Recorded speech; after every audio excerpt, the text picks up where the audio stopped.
लातेहार में 2 उग्रवादियों का आत्मसमर्पण।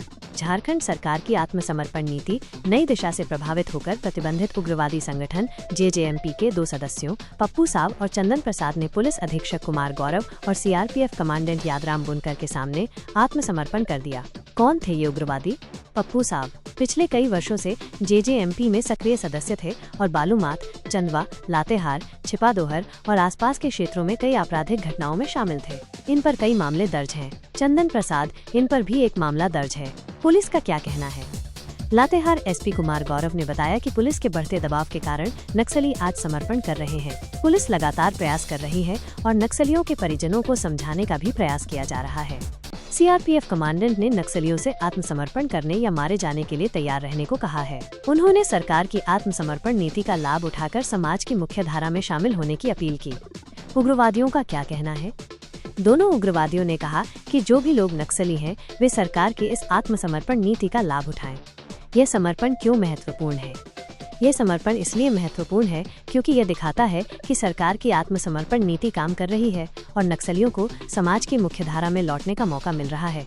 यह पुलिस के बढ़ते दबाव को भी दर्शाता है। उम्मीद है कि यह समर्पण अन्य नक्सलियों को भी आत्मसमर्पण करने के लिए प्रेरित करेगा। आज का यह प्रेस कॉन्फ्रेंस हम लोगों ने जो झारखंड सरकार की नई दिशा पुनर्वास नीति है और जितने भी नक्सली हैं उनके आत्मसमर्पण के लिए ये नीति बनाई गई है। इसी के अंतर्गत जेजेएमपी के कैडर के 2 सदस्यों का आत्मसमर्पण कराया गया है। पप्पू साव होसेर का रहने वाला और चंदन प्रसाद जो होसेर के रहने वाले हैं। इन दोनों के विरुद्ध नक्सली कांड दर्ज हैं छिपादोहर थाना अंतर्गत, लातेहार थाना अंतर्गत।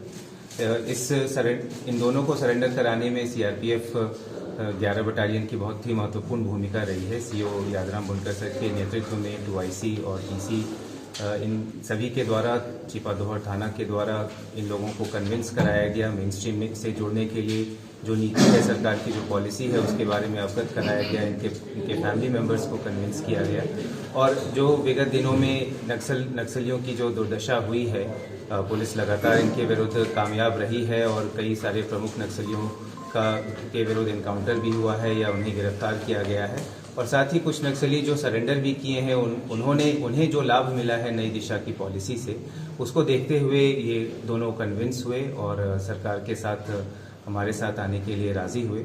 और हम लोग जो भी सरकार की नीति है उसके अंतर्गत जितने भी लाभ आने वाले हैं उनका फ़ायदा इन्हें निश्चित रूप से ससमय दिलाएंगे। और साथ ही इस अपॉर्चुनिटी पे हम लोग बाकी नक्सलियों से भी ये अपील करते हैं कि आप लोग भी मुख्य धारा से जुड़ें। जितने भी आपकी कम संख्या अभी बची है, नहीं नक्सलियों का कोई आइडियोलॉजिकल वॉरफेयर है, ये मेनली अब लेवी का काम और एक ऑर्गेनाइज्ड क्राइम का काम कर रहे हैं और सूनर और लेटर जो पुलिस की सीआरपीएफ की कार्रवाई हो रही है उसके ये शिकार होंगे। तो बेहतर है अपने भविष्य के लिए, अपने परिवार के भविष्य के लिए इस नई दिशा पॉलिसी का लाभ लें और सरेंडर करें। लगातार ऑपरेशनल प्रेशर से ये सरेंडर के लिए आए हैं और हम बाकी बचे से नक्सलियों से रिक्वेस्ट या उनसे एक पैगाम देना चाहते हैं कि अगर पारिवारिक जीवन ठीक से गुजारना चाहते हैं तो सरेंडर हो जाएं और जो मुख्य धारा है उसमें ज्वाइन करें और एक अच्छे नागरिक का दायित्व निभाएं। देश निर्माण में सहयोग दें। अंततः मारा ही जाना है, तो आपके जरिए से एक पैगाम है कि वो नक्सल अपना सरेंडर है और अपनी मुख्य धारा में अपना नाम लिखाएं, एक अच्छे नागरिक की तरफ पेश आएं।